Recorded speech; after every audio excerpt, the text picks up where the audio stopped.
반갑습니다. 여러분, 프로토 교수입니다. 스포츠 모든 경기를 매일 분석 및 조합픽 공유 중에 있습니다. 영상에 공개되지 않는 정보들도 정보방에 입장하시면 확인하실 수 있으니 참여를 희망하시는 분들은 영상 하단 고정 링크를 통해서 아무 조건 없이 자유롭게 참여가 가능하니 많은 참여 부탁드리겠습니다. 또한 가족방 참여 시 초보 베터 분들을 위한 소정의 베팅 지원금까지 제공 중입니다. 훌륭한 분석과 조합픽까지 매일 제공 중이니 서둘러 하단 고정 댓글 누르신 후 연결되는 페이지 한 번 더 클릭하시고 채팅 걸어주시면 상세하게 안내 도와드리겠습니다. 첫 번째 경기는 카디스 대 레알 마드리드 한번 살펴보겠습니다. 카디스가 중원에서 최대한 컴팩트한 라인을 구축하면서 상대 공격수의 진입 자체를 막고 있는 모습을 보여주고는 있지만 온더볼 귀신들이 모여있는 레알 마드리드의 퀄리티를 생각하면 실점의 폭을 줄이는 것 이상의 퍼포먼스를 기대하기는 어려울 것입니다. 레알도 로테이션으로 비니시우스와 벤제마를 일찍 빼줄 가능성이 높은 상황이라 다득점을 기대하기는 어려울 수 있어도 승점 3점이 유력한 것은 사실일 것입니다. 양팀 결장 확정 및 의심 이슈는 카디스 오캄포, 칼라, 안데르, 에스칼란테, 잘두아, 레데스마, 카르셀렌, 레알 마드리드 맨디.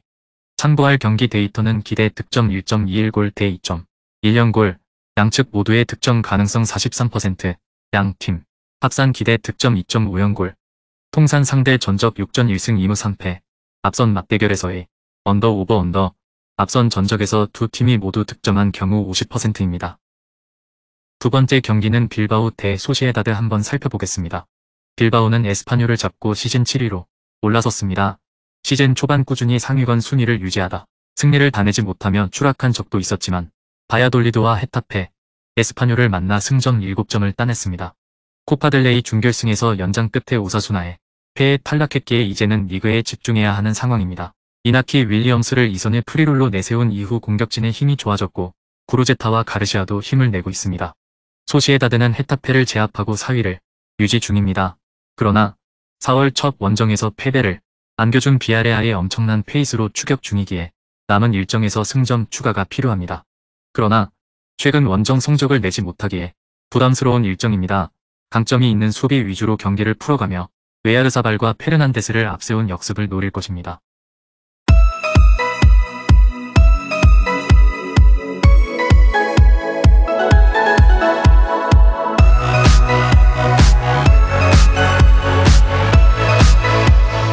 세 번째 경기는 볼로냐 대 AC 밀란 한번 살펴보겠습니다.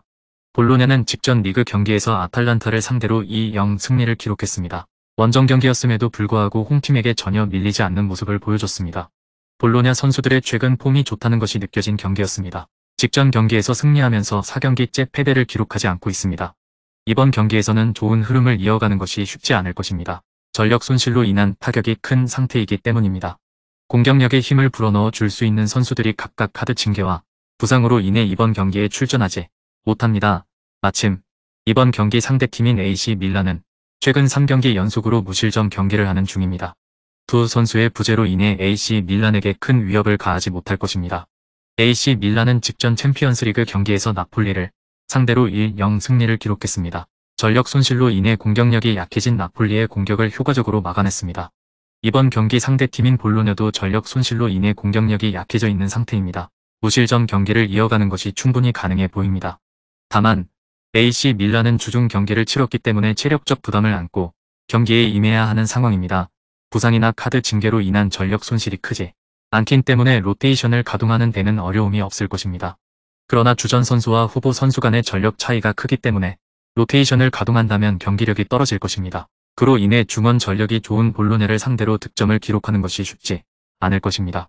볼로냐와 AC 밀란 모두 상대팀에게 큰 위협이 되는 공격을 펼치지 못할 것이고 두 팀의 지루한 공방전이 이어질 것으로 예상됩니다.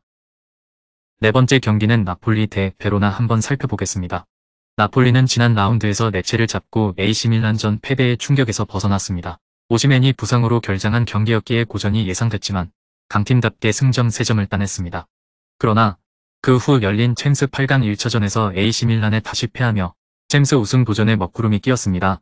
다행히 1골차 패배였고 홈에서 2차전에 나서지만 부상자 여파가 있습니다. 이번 엘라스 베로나 전에는 라스파도리 정도를 제외하면 9번 유형의 선수가 없이 임해야 합니다. 엘라스 베로나는 가이치와 체케리니 등 교체로 들어온 선수들의 골이 터지며 사수올로에 승리했습니다.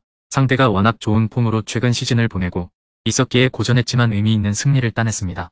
강등권인 18위지만 17위인 스페치아의 승점 4점 차로 다가갔고 9경기가 남아있기에 잔류에 도전할 수 있습니다. 나폴리가 다음 주 중에 열릴 AC밀란과의 챔스 2차전에 집중해야 하는 건 사실이지만 김민재와 안귀사 등 징계로 챔스에 빠져야 하는 선수들은 정상 출격할 것입니다. 엘라스 베로나는 원정 성적이 리그에서 가장 안 좋은 팀인데 크바라첼리아와 로사노, 폴리타노를 앞세울 홈팀 공격을 90분 내내 견디진 못할 것입니다. 다섯 번째 경기는 인터밀란 대 몬자 한번 살펴보겠습니다. 인터밀란은 최근 리그에서 4경기 연속 승리가 없습니다. 그로 인해 라치오와 AC밀란 등에 밀려 5위까지 떨어졌습니다. 그러나 주중 포르투갈 원정에서 벤피카를 잡고 챔스 4강 진출에 유리한 고지를 점령했습니다. 귀중한 원정승 이후 홈 일정이 남아있기에 오랜만에 챔스 4강을 노릴만 합니다. 이 경기에서도 승리를 노릴 것인데 이동으로 인한 부담이 없기에 로테이션 없이 전력을 다할 수 있습니다. 루카쿠와 제코, 라우터로 등 주전 공격진 외에도 바렐라가 중원을 이끌 것입니다. AC 몬차는 시즌 전 세리에에에서 좋은 활약을 했던 선수를 대거 영입하며 승격팀 돌풍을 노렸습니다. AC 밀란의 전성기를 이끌었던 구단주와 단장이 페시나와 로벨라, 센시와 이쪼 등을 영입했는데 잔류 안정권으로 접어들었습니다. 강등권인 18위 팀과 승점 차가 13점이기에 남은 경기에서 3승 이상만 해도 역전을 허용하지 않을 것입니다. AC 몬차는 마리와 이쪼 등 유럽 상위권 클럽을 경험한 센터백들이 질비하고 중원의 페시나가 수비 라인을 보호할 수 있습니다. 그러나 미키타리안과 브로조비치의 수비 지원 속에 바렐라가 중원의 패싱 게임을 이끌 인터밀란을 경기 내내 막아낼 수는 없습니다.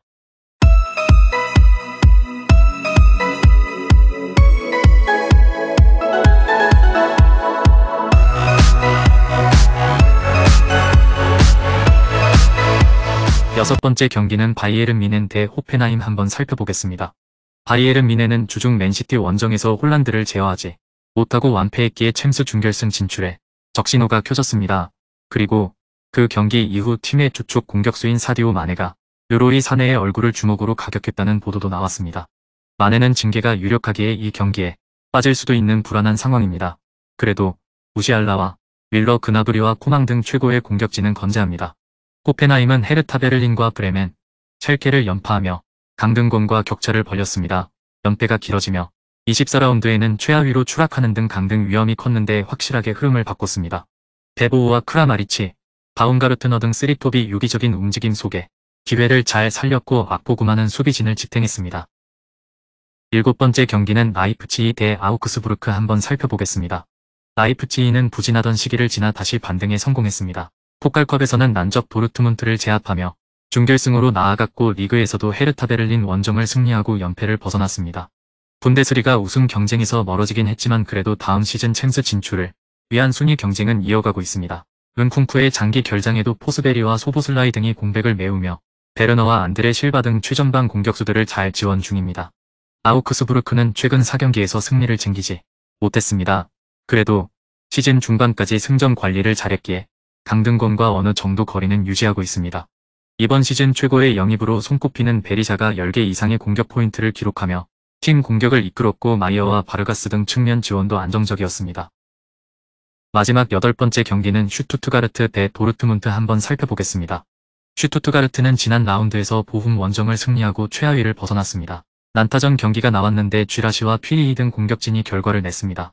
그간 수비로 버틴 경기에서도 최전방의 마무리 문제를 해결하지 못하며 승점 추가에 어려움을 느꼈는데 와망기 뚜카와 소사의 측면 지원이 살아나며 쥐라시도 컨디션이 올라온 모습이었습니다. 도르트문트는 우니온 베를린을 잡고 바이에른 미넨과 리그 우승 경쟁을 이어갔습니다. 말렌의 헤더 선제골이 나온 이후 동점골을 내줬지만 교체로 들어온 무코코가 승부를 가를 결승골을 넣었습니다. 데어클라시코 패배로 인해 리그 선두를 넘겨줬지만 승점차를 유지하며 다시 달릴 준비를 마쳤습니다.